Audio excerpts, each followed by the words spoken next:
আল্লাহর নিকট তাহারা বিভিন্ন স্তরের, তাহারা যাহা করে আল্লাহ তার সম্যক দ্রষ্টা। আল্লাহ মুমিনদের প্রতি অবশ্যই অনুগ্রহ করিয়াছেন যে তিনি তাহাদের নিজেদের মধ্য হইতে তাহাদের নিকট রাসূল প্রেরণ করিয়াছেন, যে তাহার আয়াতসমূহ তাহাদের নিকট তেলাওয়াত করে, তাহাদেরকে পরিশোধন করে এবং কিতাব ও হিকমত শিক্ষা দেয়, যদিও তাহারা পূর্বে স্পষ্ট বিভ্রান্তিতেই ছিল।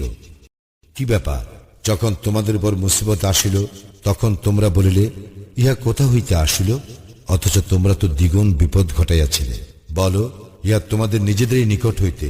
নিশ্চয়ই আল্লাহ সর্ববিষয়ে সর্বশক্তিমান। যেদিন দুই দল পরস্পরের সম্মুখীন হইয়াছিল, সেদিন তোমাদের উপর যে বিপর্যয় ঘটিয়াছিল তা আল্লাহরই হুকুমে, ইহা মুমিনগণকে জানিবার জন্য এবং মুনাফিকদেরকে জানিবার জন্য। এবং তাহাদেরকে বলা হইয়াছিল, আসো তোমরা আল্লাহর পথে যুদ্ধ করো অথবা প্রতিরোধ করো।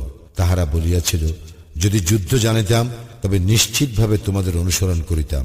সেদিন তাহারা ঈমান অপেক্ষা কুফরির নিকটতর ছিল। যাহা তাহাদের অন্তরে নাই তাহারা তাহা মুখে বলে, তাহারা যাহা গোপন রাখে আল্লাহ তাহা বিশেষভাবে অবহিত।